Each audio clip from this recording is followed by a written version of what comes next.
Sí, Carmen, yo estaba saliendo de mi trabajo en la radio, trabajaba en el principal medio privado de Venezuela con un periodista muy conocido, César Miguel Rondón, periodista que, vamos a decir, está más o menos en tu ranking, pues de los más famosos del país.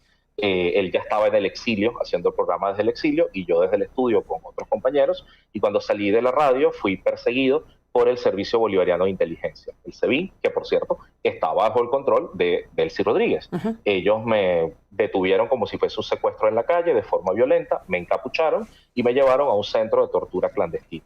El chavismo tiene eso. Naciones Unidas determinó más de 12 solo en Caracas y entre los 12 centros clandestinos no está el mío, así que hay muchos más. En ese centro clandestino fui torturado durante muchas horas y lo que quería el chavismo era que yo me autoincriminara de provocar el apagón nacional de 2019. Imagínate eso, un apagón de 5 días y decían que yo era el hacker del sistema eléctrico. Un sistema eléctrico construido en los años 70 y que no tiene computadoras, o sea, cosa que es ridícula. Y lo que hicieron en esas horas de tortura fue tratar de quebrarme para que yo grabara un video. De hecho, a ellos les pareció sospechoso que una semana antes yo había estado de viaje y estaba en México y estuve dándole clases a Amnistía Internacional allá en México. Por eso es que me declaran prisionero de conciencia tan rápido, porque saben que soy defensor de derechos humanos. Empiezan a acusarme de que yo cooperaba con el gobierno mexicano o con el gobierno de Inglaterra, de que les estaba vendiendo información para sabotear Venezuela. Todo eso fue parte de la tortura, que fue sí física y psicológica, pero en lo físico fueron brutales.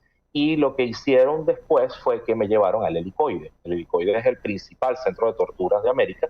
Todavía hay centenares de personas allí, hay amigos míos, hay periodistas, hay compañeros que están ahí en el Helicoide, y el chavismo es tan sádico que el Helicoide es como un gran centro comercial que convirtieron en un centro de torturas. Pero en el piso de arriba hay una cancha de básquet profesional donde hacen campeonatos nacionales, donde llevan escuelas con niños para que hagan ejercicios, incluso transmiten por televisión los juegos y en los pisos de abajo están nuestros compañeros siendo torturados. Entre ellos Rocío San Miguel, defensora de derechos humanos, abogada venezolana, que ya va a cumplir 2 años allí. El chavismo además robó mi casa, robaron todo, me robaron no solamente mis equipos, sino todos mis ahorros. Y en ese momento mi esposa tenía cáncer, estaba atravesando su ciclo de quimioterapia y también le robaron todo el dinero de su tratamiento. O sea, eso te demuestra el nivel de sadismo del chavismo.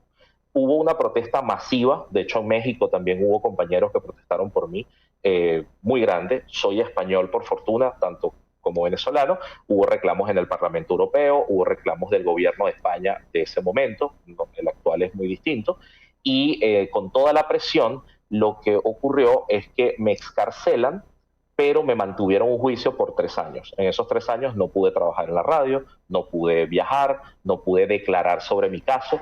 Yo soy de los, bueno, creo que de los pocos casos en Venezuela donde le prohibieron incluso a mis abogados hablar del caso. Y lo que no quería el Estado era que se revelara que yo había sido torturado.